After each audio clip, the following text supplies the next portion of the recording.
Hello and welcome back for another random Status Quo song review.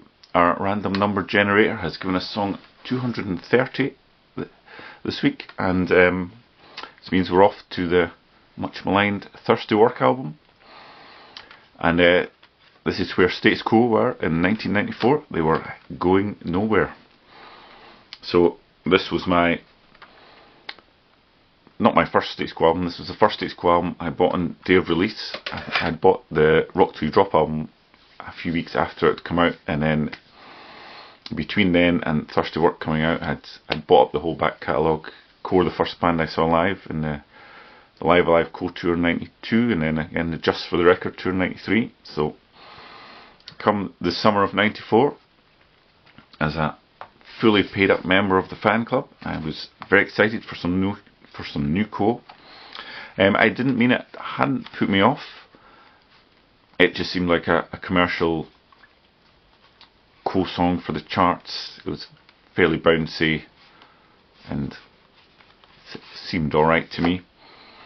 So unfortunately I was working at the time, so I had one of those jobs. So at lunchtime I rushed off, bought the album, and obviously all I could do then was look through the extensive linear notes and read all about the album, and unfortunately they didn't exist. You got this terrible panel thing with some pictures of drinks, some very limited credits, and that annoying thing where they didn't list the songwriter under the song title. They just said this track was written by these people, these lead tracks written by that people. So I got home, stuck the CD in the machine, and felt my heart sink when the opening riff for Going Nowhere limped out of the speakers.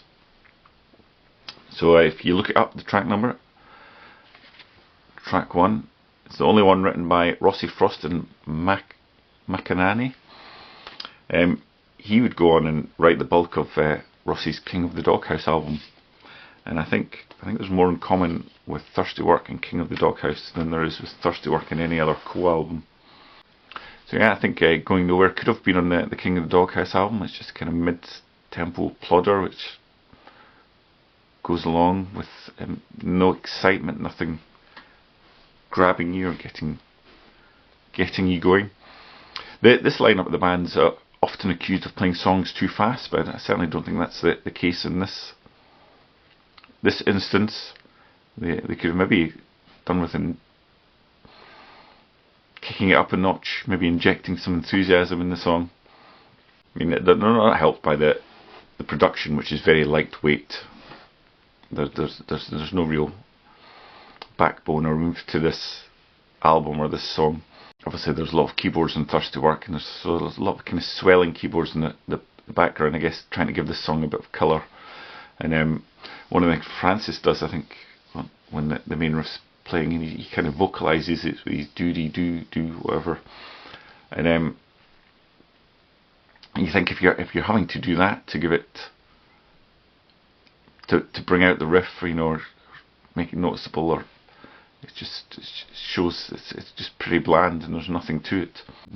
Vocally, obviously he sings it fine and stuff, but for me, I mean, it's still all built into the disappointment of this album. I was expecting so much more, so I probably look on it a bit more unfavourably than some people might, but it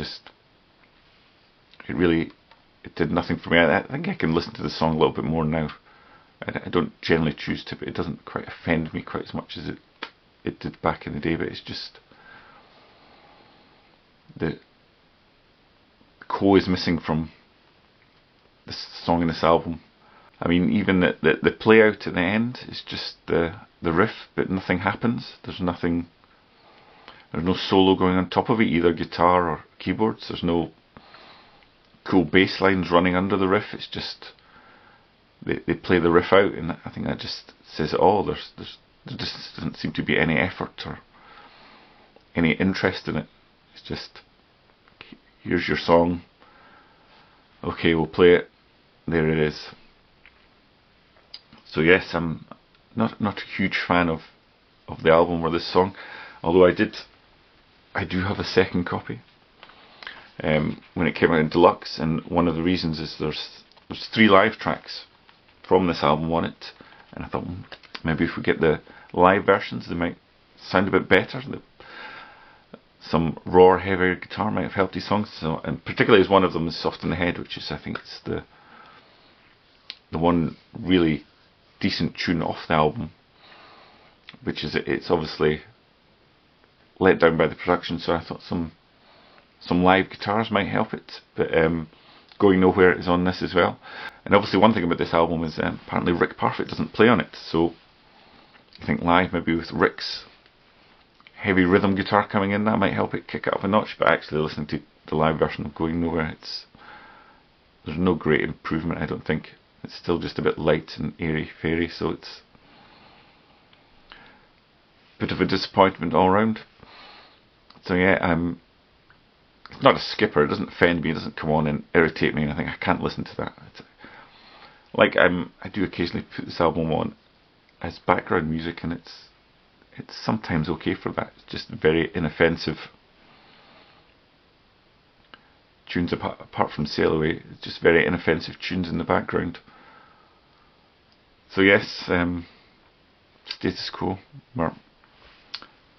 they started off this album and they were very correct in that they seemed to be going nowhere, and then they finished the album with the track Sorry, which was I suppose nice of them to stick in an apology at the end. So I'm going to put Going Nowhere in my occasional listen category, and that's another wonderful review on this of a Status Quo song, and I'm sure I'll do another one at some point in the near future. Until then, thanks for watching, and I'll catch you in another video.